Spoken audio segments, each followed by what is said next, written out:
ప్రపంచంలో కోట్లాది పుస్తకాలు ఉన్నాయి. కానీ ఒక మనిషి ఆలోచన విధానాన్ని, జీవిత గమనాన్ని పూర్తిగా మార్చగలిగే పుస్తకాలు కొన్ని మాత్రమే ఉంటాయి. అలాంటి వాటిలో అగ్రస్థానం ఒక యోగి ఆత్మకథ.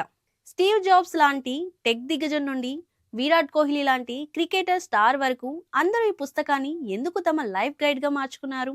అసలు ఈ పుస్తకంలో అంత ఏముందో ఈ వీడియోలో తెలుసుకుందాం. ఈ పుస్తకాన్ని రాసింది పరమహంస యోగానంద. 1946లో ఇది మొదటిసారి ప్రచురితమైంది. అప్పటి నుండి ఇప్పటి వరకు ఇది ఒక ఆధ్యాత్మిక విప్లవాన్ని సృష్టించింది. కేవలం భారతదేశంలోనే కాదు, పాశ్చాత్య దేశాల్లో కూడా యోగా, ధ్యానం పట్ల ఆసక్తి పెరగడానికి ఈ పుస్తకమే ప్రధాన కారణం. యాపిల్ వ్యవస్థాపకుడు స్టీవ్ జాబ్స్ తన ఐప్యాడ్లో డౌన్లోడ్ చేసుకున్న ఏకైక పుస్తకం ఇదే. అంటే దీని ప్రభావాన్ని మనం అర్థం చేసుకోవచ్చు. ఆయన తన జీవితాంతం ప్రతి ఏటా ఈ పుస్తకాన్ని చదివేవారట. అలాగే రజనీకాంత్ హిమాలయాల బాట పట్టడానికి, క్రియాయోగను స్వీకరించడానికి ఈ పుస్తకమే స్ఫూర్తి.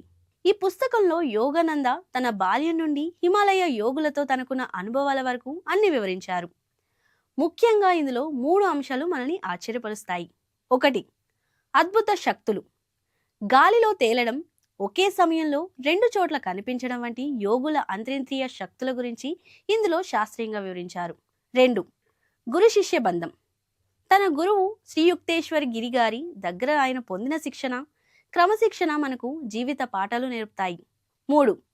క్రియాయోగ. మనిషి తనలోని దైవత్వాన్ని మేల్కొల్పే అత్యున్నత ధ్యాన ప్రక్రియ క్రియాయోగ గురించి ఇందులో అద్భుతంగా చెప్పారు. దీని ద్వారా మనం నేర్చుకోవాల్సింది ఏంటంటే, ఆధ్యాత్మికత అంటే ప్రపంచాన్ని వదిలేయడం కాదు, ప్రపంచంలో ఉంటూనే అంతర్గత శాంతిని ఎలా పొందాలో తెలుసుకోవడం. ఈ పుస్తకం గొప్పతనం ఏంటంటే, ఇప్పటి వరకు ఇది ప్రపంచవ్యాప్తంగా 50కి పైగా భాషల్లోకి అనువదించబడింది. మీరు ఏ మతానికి చెందిన వారైనా, ఏ వృత్తిలో ఉన్నా, జీవితంలో ఒక స్పష్టత కోసం, మానసిక ప్రశాంతత కోసం ఈ పుస్తకాన్ని ఒక్కసారైనా చదవాలి.